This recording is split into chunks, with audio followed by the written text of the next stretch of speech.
It was late May. The air in the rental car was thick and hot, smelling faintly of cheap pine air freshener and fast food wrappers, and my friend Mark was obsessed with finding the most isolated route to save time. We were on the tail end of a massive road trip, heading from San Francisco back to Denver, and we were all exhausted. I didn't realize it at the time, but someone had been waiting for us for days. There were 3 of us crammed into the compact SUV.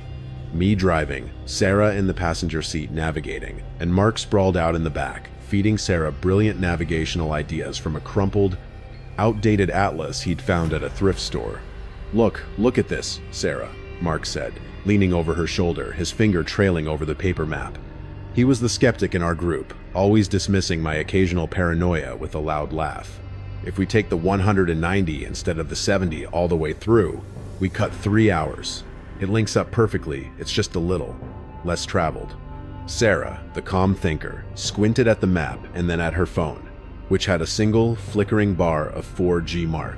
The GPS doesn't even recognize the 190. "It looks like a glorified service road on this app." "Exactly," he chirped. "Adventure. Think of the content.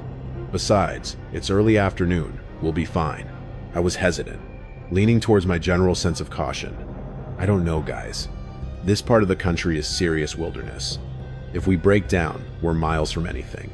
"Relax. I checked the spare tire," Mark insisted, which was exactly the kind of casual lie he'd tell to get his way. But the heat was getting to all of us, and the promise of 3 extra hours of sleep that night was too tempting. We took the turn onto the county road 190. The change was immediate and unsettling. We went from a 4-lane highway with distant but regular traffic to a narrow, sun-bleached strip of asphalt. The landscape was vast and silent, rolling hills of scrub, dust devils, and rock formations that looked like ancient broken teeth. The only sound was the low drone of the air conditioner fighting a losing battle against the heat. Within 10 minutes, the cell service dropped entirely, leaving the GPS frozen on the final turn we had made. "So much for the content," I muttered, gripping the wheel tighter. A half hour later, we should have been through the winding canyon area Mark had pointed out, but the canyon kept winding. And then, I saw it, a water tower. It was old, rusty, and had a faded, almost completely peeled-off mural of a desert flower painted on its base. "Hey, there's that weird water tower," Sarah observed, snapping a quick picture. "Kind of cool, in a post-apocalyptic way." We drove on for what felt like forever, the landscape shifting only subtly, the heat becoming more oppressive. We hadn't seen another car, a power line, or any sign of human life since we took the exit. It was the kind of isolation that makes you feel like you're the only 3 people left on the planet.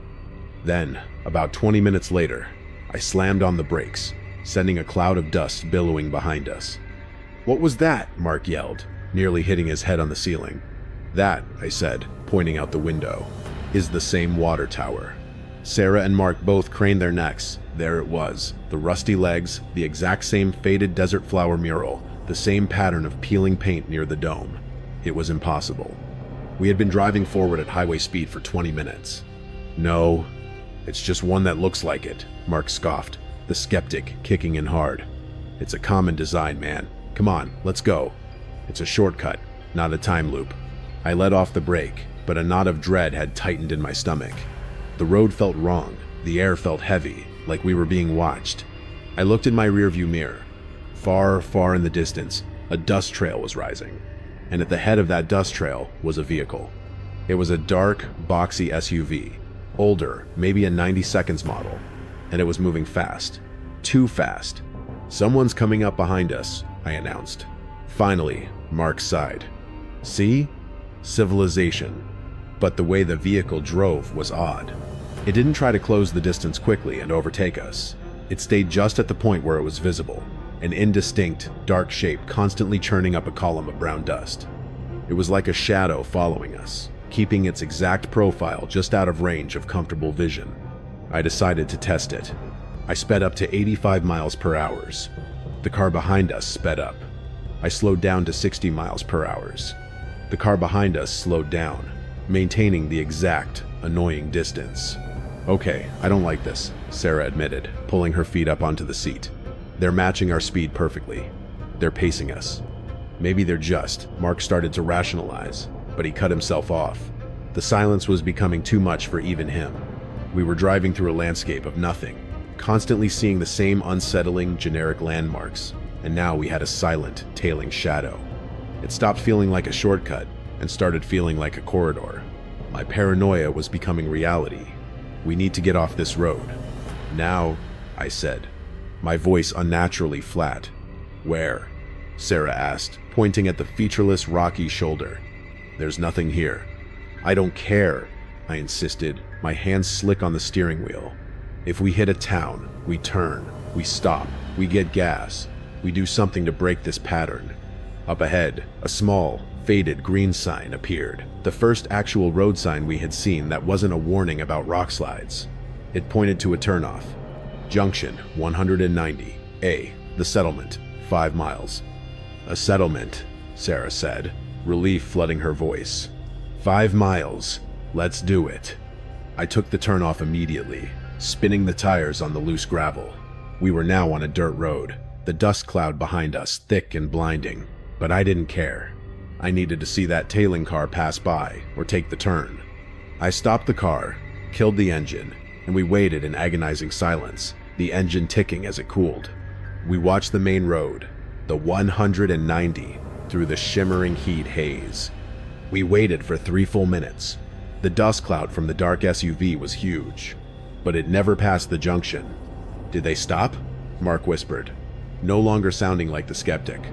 They must have, I whispered back. They're waiting. The dirt road ahead of us curved and disappeared into a dense cluster of low, scrubby trees. There was no going back down the main road, not now that they knew we'd seen them. The only direction was forward, toward the settlement. And in the stillness of that sun-baked afternoon, I felt an awful, cold realization. We hadn't found a shortcut. We had been steered. The silence in the car was crushing. We were on the dirt road, the dust settling, and the air conditioner had stopped blowing cold. The heat was a living thing, pressing against the windows. We shouldn't have stopped, Sarah finally said, her voice barely a whisper, her eyes glued to the main road we had just left. They knew we were watching for them. Now they know we're on to them. We had to break the pattern, I hissed back, my adrenaline surging. They were playing with us. That was the same water tower, Sarah, you know it was. They were driving us somewhere, looping us around until we had only one option left. I pointed ahead at the dirt track. This, Mark, the former skeptic, now looked like a ghost. He was rigid in the back seat, his hands gripping the headrest. I'm sorry, he mumbled. It was the quietest I had ever heard him. It looked like a good shortcut on the map. Shut up, Mark, Sarah snapped, unusual for her. Just look out for anything. Anything at all. I started the engine and drove slowly, cautiously. The dirt road was barely navigable, with deep ruts and loose rocks that kicked up against the undercarriage. 5 miles felt like an eternity. We passed the rusted-out shell of an old pickup truck that had been left to decompose. Its windows shattered, the interior bleached white by the Sunday. It felt less like a sign of history and more like a warning. Then we saw the structures. The settlement wasn't a town. It was a small cluster of perhaps a dozen buildings, all built from the same dull, gray cinder block, arranged in a rough semicircle around a central, dusty square. There were no gardens, no mailboxes, no kids' toys, none of the chaotic, personal clutter that suggests people actually live somewhere. They were just functional, soulless boxes. And they were silent, eerily, profoundly silent. As we drove into the square, I could see 2 things clearly. A low-slung building labeled General Store, and next to it, a single, old-fashioned gas pump with a manual handle. We need gas, I said, pulling up to the pump. The fuel gauge was already dipping dangerously low. We fill up, we get a bottle of water, and we leave. Fast. The moment I killed the engine, the true, unnerving nature of the settlement revealed itself. Every single window in every cinderblock house facing the square had been covered. Not boarded up, but draped from the inside with heavy, dark fabric, old blankets, or thick curtains. But behind the fabric, there were small, telltale shifts, imperceptible movements, like 1,000 eyes pressed up against a thin curtain, watching. They're watching us, Mark whispered, his voice shaking. Don't look, Sarah warned, keeping her gaze straight ahead. Just get the gas.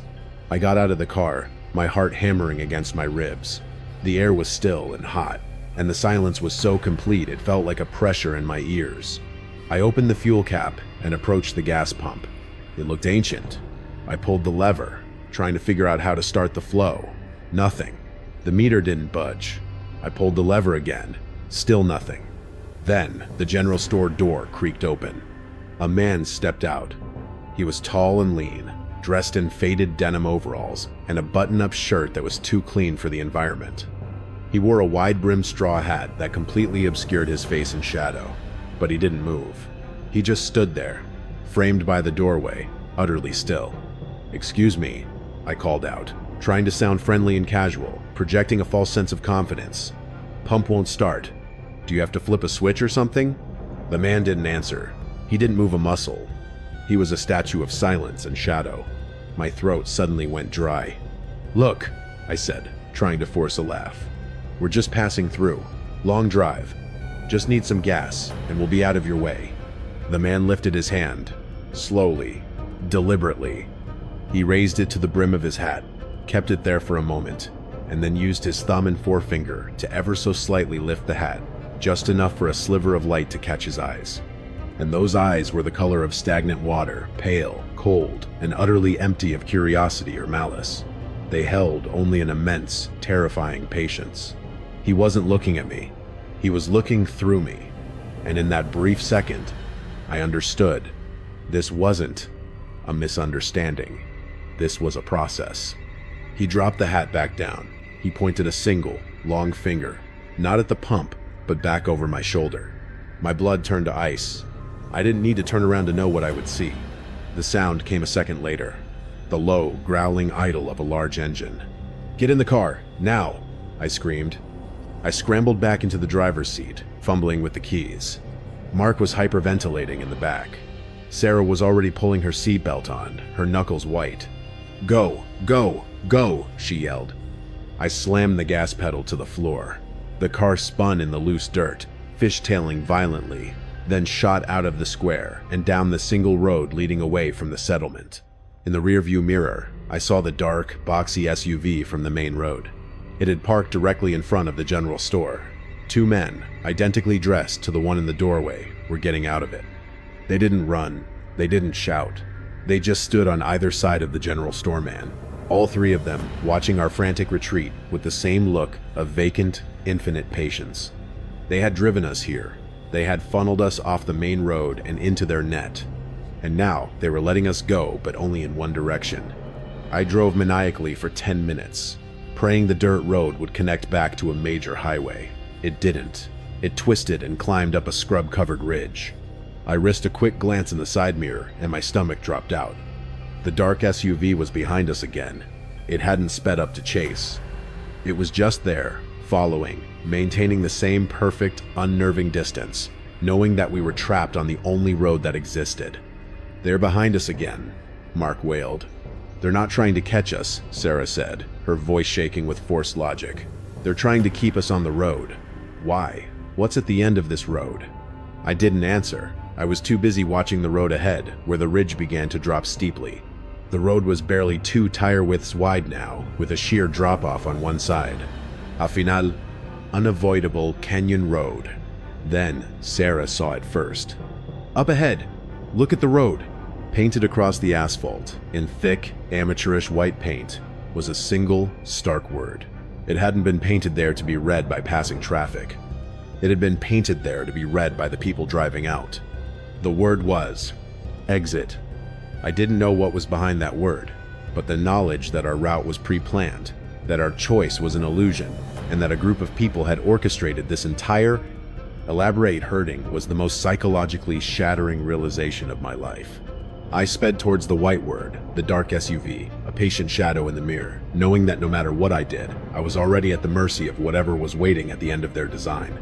The road may have been a shortcut for us, but for them, it was just a slow, terrifying funnel. We were almost through.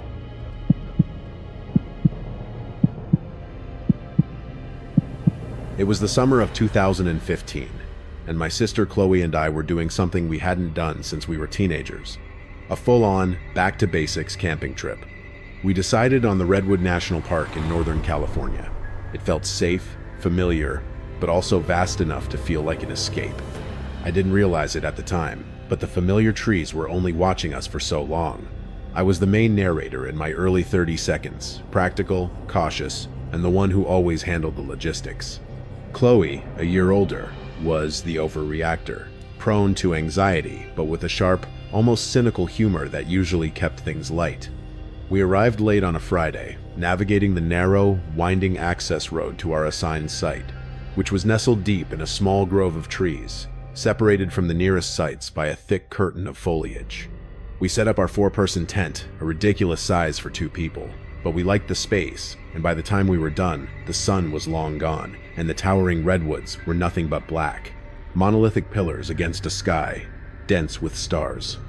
We decided to skip a proper fire that night, too tired to gather wood. We just ate cold sandwiches and drank lukewarm beer under the glow of a battery-powered lantern. The only sounds were the distant hoot of an owl and the soft crackle of our tent fabric in the light breeze. God, this is actually nice, Chloe admitted, taking a long sip of her beer. No Wi-Fi, no deadlines, just us and whatever is rustling in the bushes over there. Relax, that's a deer, I assured her, though the rustling was a bit loud for a deer. It's a national park, not a horror movie. We turned in around 11 p.m. The tent felt safe, cozy, sealed against the vast, dark wilderness. I fell asleep quickly, lulled by the silence. I woke up suddenly a few hours later, maybe 2 or 3 a.m., not to a sound, but to a feeling. The feeling of the ground subtly vibrating, a rhythmic, heavy thud, like a slow, deliberate march. Thud, thud, thud. Chloe, I whispered, nudging her. Wake up. What is it? She mumbled groggily. Do you hear that? We both listened. The thudding stopped. Silence returned, even heavier than before. I don't hear anything, she whispered. Stop freaking me out. It sounded like someone walking, slowly, outside the tent, I insisted. Heavy steps. Bears. It's a park. Just go to sleep. I tried, but now I was hyper-aware. My eyes were fixed on the shadows the moonlight cast on the tent wall. They danced with every gentle puff of wind, morphing into distorted, grotesque shapes. A minute later, the rhythm started again. Closer this time. It wasn't a bear. The cadence was too even, too purposeful. It was the pace of a person.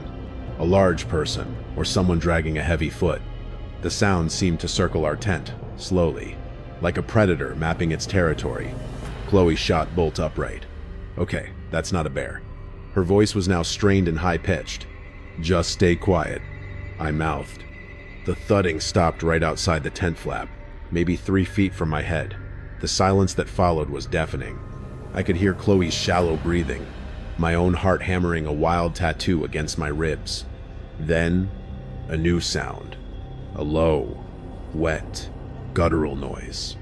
It was a moan, not a cry of pain, but a deep, long exhalation of sorrow or exhaustion, right on the other side of the nylon. It was raw and profoundly human.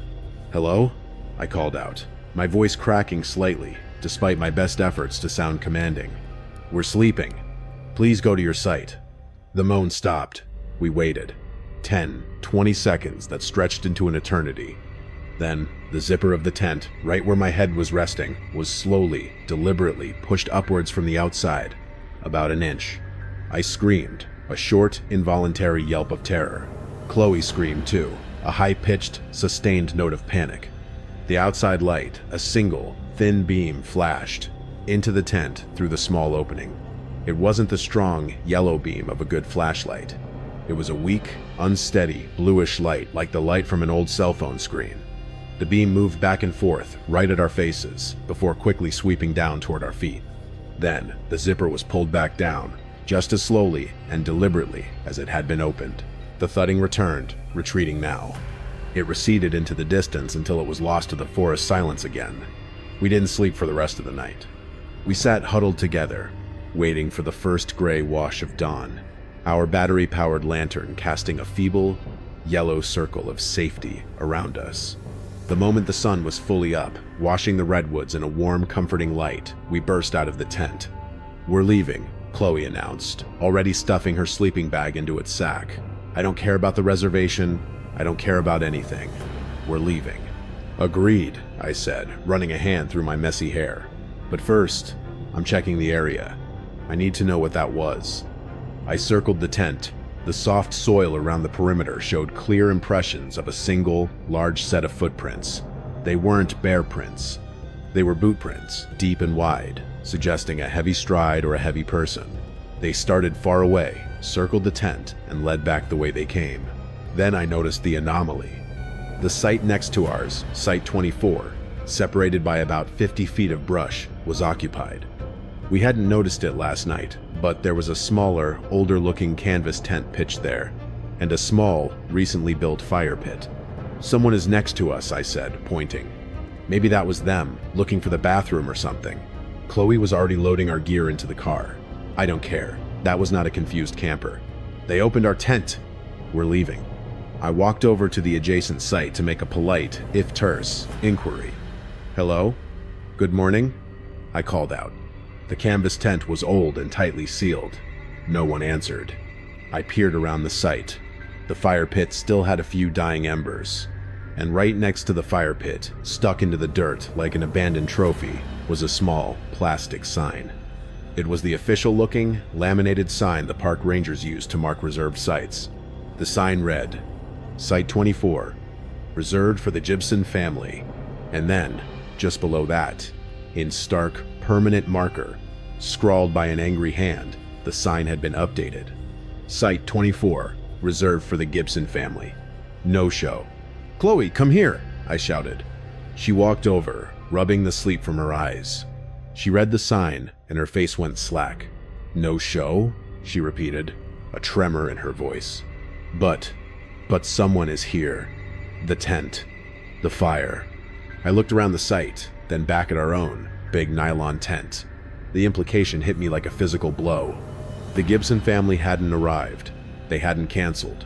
But someone was occupying their site. And whatever it was, it had been out there in the dark, thudding around our tent, looking inside with a weak light, and then retreating to the site right next to us. It was one thing to be stalked in the woods. It was another to realize the stalker had set up camp right next to you, and was, for all intents and purposes, pretending to be your neighbor. The silence wasn't a void, it was an act of concealment. And whatever was hiding over there knew exactly where we were. My fear wasn't about a monster. It was about a person or people who had meticulously staged a presence, and in doing so, had created an immediate, visceral confusion. Who was the real camper? I suddenly felt like the intruder, the loud, obvious target, next to a silent, unknown entity who was trying on the role of Gibson family. We got back to our car and, without a single spoken word, we sped out of the site, kicking up a massive dust cloud, not caring about the speed limit or the state of the dirt road. We just needed to be out of the woods. We drove for a solid hour before we finally pulled over at a small roadside diner near a town called Auric, where we could finally get a signal. We sat in a booth, shaky and smelling faintly of dirt and fear, trying to process the encounter. Chloe was on her phone, scrolling through social media. "I'm calling the police," she announced, her jaw set. "This is not okay. That person is dangerous." "What are we going to tell them?" I countered, my hands still unsteady.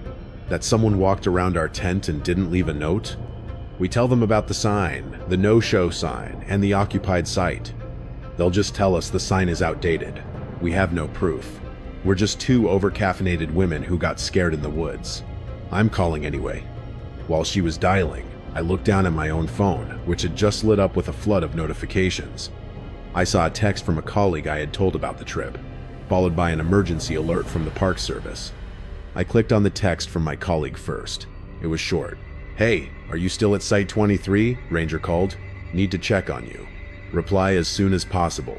My blood ran cold. The park ranger checking on us? Why? I clicked on the emergency alert. It was a mass text from the National Park Service. "Attention campers. Site closure." The alert went on to explain.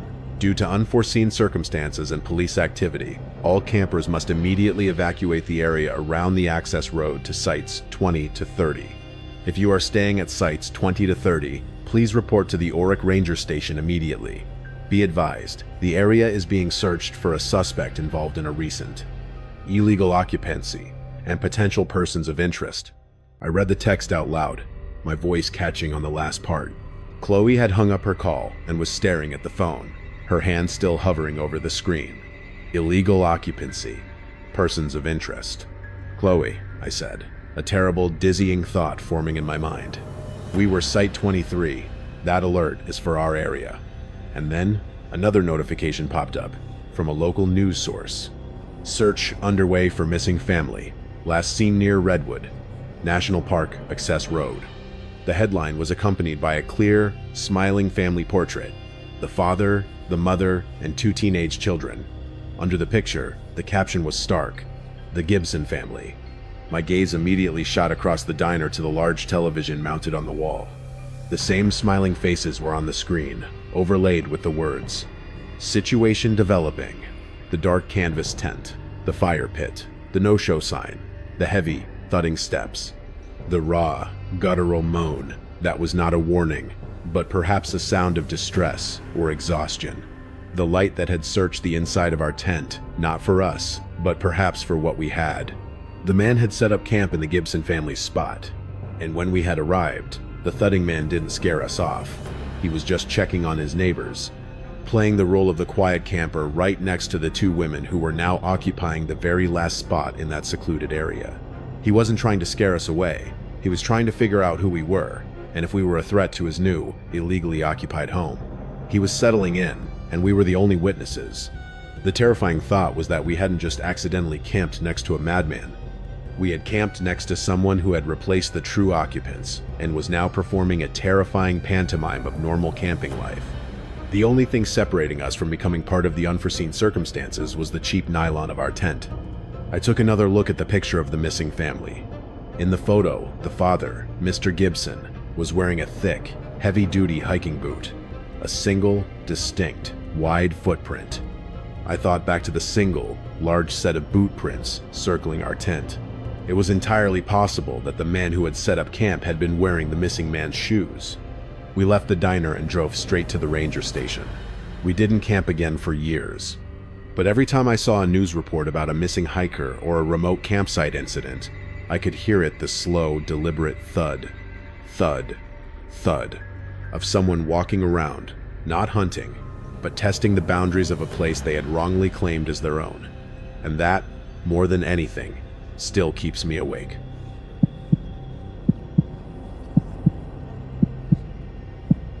This happened to me in 2018, shortly after I bought my first van. Not one of those fancy camper vans, but a beat-up, late-model utility van that I was trying to convert into a rudimentary mobile studio for my freelance design work. I was driving it on a long haul from Chicago to Seattle, needing to relocate and start fresh. My younger brother, Ethan, agreed to fly out and ride with me for the first leg, up through the northern Midwest and across Montana. Ethan was the calm thinker in my life, quiet, observant, and impossible to rattle. I, the narrator, was the anxious, detail-oriented one, obsessed with keeping my new, expensive-to-me van in perfect working order. I didn't realize it at the time, but the van wasn't just my property. It was about to become the setting for a terrifying intrusion. The van was divided into 2 compartments, the front cab with 2 seats and a large cargo area in the back. I had ripped out all the old shelving and was just using the cavernous space for storage, separated from the cab by a solid, soundproofed steel bulkhead. The only access to the back was through 2 heavy rear doors, secured by a complex lock and a thick chain I had put on myself. I was paranoid about my gear being stolen. The first 2 days were uneventful, the usual boredom of interstate driving, punctuated by bad coffee and gas station snacks. We were driving through a vast, sparsely populated area of North Dakota when the first unusual thing happened. I was driving, Ethan was asleep, head against the window. We pulled into a rundown truck stop to fill up. It was late afternoon and the air was crisp and windy. As I was pumping gas, I noticed a piece of string trailing out from under the van's cargo doors. It was a thick, dark, knotted piece of twine. and it looked completely out of place against the pale yellow dust that covered the rear bumper. Where did that come from? I muttered to myself, annoyed at the sight of litter on my vehicle. I knelt down and pulled on it. It didn't come loose. It felt anchored to something on the inside of the door jamb. Confused, I went back to the front of the van and knocked on Ethan's window. "Hey, wake up. Can you check the back doors? I think something is wedged in the lock." Ethan, calm and professional even when half asleep, nodded, opened the passenger door, and walked to the back. He fiddled with the chain and the heavy bolt lock. "It's all locked up tight," he called out. "I can't even get the doors to budge." "Okay, look underneath." At the bottom of the doors, there's a piece of twine caught. Ethan knelt down and pulled. The twine came free with a sharp snap. He held it up. It was about 3 feet long, knotted at both ends, and felt greasy to the touch. "Weird," he said, tossing it into the nearest trash can. "It must have been caught on the undercarriage from a construction site or something." I was still uneasy. I got the gas pumped, paid, and we were back on the road. The whole incident was filed away under annoying road trip maintenance. But the next day, in eastern Montana, the weirdness escalated. We had stopped for lunch at a large, brightly lit highway rest area. We locked the van, ate our food, and were walking back across the parking lot when Ethan stopped dead in his tracks. "Wait a minute," he said, pointing at the van. "Did you leave that back door open?" I looked at the rear of the van. The chain and the locks were still in place, completely secure. But the rear door on the driver's side, the one on the left, was no longer flush with the frame. It was ajar. Not wide open, but pushed out enough so that a vertical sliver of shadow was visible between the door and the frame, maybe half an inch wide. "No way," I breathed. "I chained that up myself. And you checked it yesterday." "I did," Ethan insisted. "But look, something's pushing it open." I walked over, my stomach sinking. The chain was taut, straining against the lock mechanism. Whatever force was pushing the door outward was significant. The security of the lock and chain was holding, but only just. I pressed my ear against the metal of the door. Silence. Total, deep silence from the cargo bay. "Stand back," I told Ethan. I reached for the lock and, with a trembling hand, undid the chain and the heavy bolt. The moment the lock was removed, the heavy door flew open about 6 inches, with a disconcerting, muted thump, like something heavy inside had shifted. We both jumped back. I grabbed a rusted, forgotten tire iron from the side compartment and held it ready. I slowly pulled the door fully open, bracing myself for a confrontation. The cargo bay was exactly as I had left it. Dusty. Empty, save for the bulky tarp-covered boxes of my equipment, which were stacked in the middle of the bay, nowhere near the rear doors. No person. No animals. Nothing had been moved. The space was completely empty. Ethan and I exchanged a look of bewildered relief. "Must have been the pressure differential," he rationalized, though the steel bulkhead meant that was physically impossible. The wind. Something shifted. But my eyes fell on the steel bulkhead. It was completely unmarked. Then, I looked down at the floor of the cargo bay, right in the center, near the wheel well. There, stamped into the thick layer of fine road dust, was a clear, fresh footprint. It wasn't a print from my work boots. It wasn't an outline from Ethan's sneakers. It was the impression of a sock-covered foot, a human foot, and it was pointed toward the front of the van, toward the steel bulkhead. The terror wasn't just that someone had been inside the van. It was that they had been inside while we were driving. "Someone was in here," I whispered, holding the tire iron tighter. "They were inside, behind that wall." "That's not possible," Ethan said, the calm thinker finally wavering, his voice sounding hollow. "We've been driving non-stop. Where did they get out?" I walked slowly into the bay, following the trail of fine dust. There were subtle drag marks, not from a box, but from a body moving in a confined space.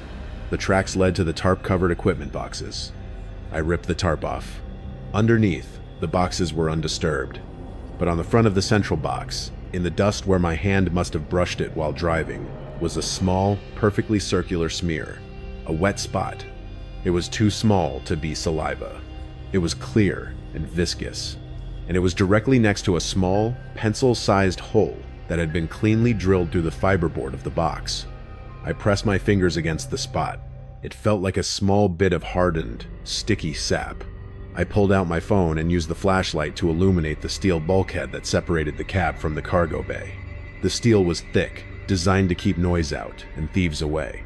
But running along the bottom edge, right where the floor plate met the wall, I saw it. A small, almost invisible gap. A tiny crevice that could easily be masked by a piece of industrial tape or a bead of dried caulk. And in that gap, I saw another piece of twine, thicker than the last one, pushed deep into the crack and knotted in a way that pulled it taut. The realization hit me with the force of a heart attack. The twine wasn't a stray piece of litter. It was an anchor. The person who had been riding in my van was not an opportunistic thief who had gotten out at the rest stop. They were a stowaway who had sealed themselves in, using the locks and the chain I had put on to keep themselves completely secured and undetected. The knotted twine had been jammed into the small gap, sealing the access point shut. The snap I heard yesterday was them releasing their anchor from the door jamb when they needed to briefly move or adjust something, then resealing the crevice back at the truck stop. And the small, wet smear on the box? That was where they had pressed their face to get a single, narrow view of the world through a drilled hole before sealing that hole back up. The wet smear was a fingerprint of condensation, or worse, a drop of drool from being pressed against the dusty material. This wasn't an intrusion, it was a horrifying symbiosis. They were a perpetual passenger, an undetected rider, feeding off the security and anonymity of my own transportation, moving across the country with me, completely unknown, relying on my own paranoia and locking system for their cover. I was hauling a person, a silent, secret passenger, across the country. My blood ran cold as I remembered all the times I had pulled over to sleep, and all the times I had talked about my personal life, my job, and my future plans with Ethan, all of it heard by the person just inches away, behind a thin sheet of steel. I stepped out of the cargo bay and slammed the doors shut, the clank of the steel echoing in the silent parking lot. I put the chain and the lock back on, pulling the chain so tight my knuckles turned white. But this time, I wasn't keeping thieves out. I was locking a terrifying secret in. "Ethan," I whispered, my voice thick with absolute dread. "We need to drive to the nearest police station. Now. Don't look back. Don't say a word. Don't even breathe." We drove in silence for 40 minutes, my foot heavy on the gas, Ethan's eyes fixed on the rearview mirror. I drove not to escape, but to deliver. I knew that whatever happened, this person had been my literal shadow for hundreds of miles, and the only way to get them out was to stop the journey and force the final, terrifying confrontation. I could still feel the phantom weight of them, my perpetual passenger behind the cold, unforgiving steel of the bulkhead. I finally understood the deepest psychological fear, the knowledge that your space, your sanctuary, and your very routine can be secretly, intimately shared with a hostile, undetected presence. And the fear of what they might have done, or what they might still be planning, was now locked in the back of my van with me, and I was driving us both toward the climax.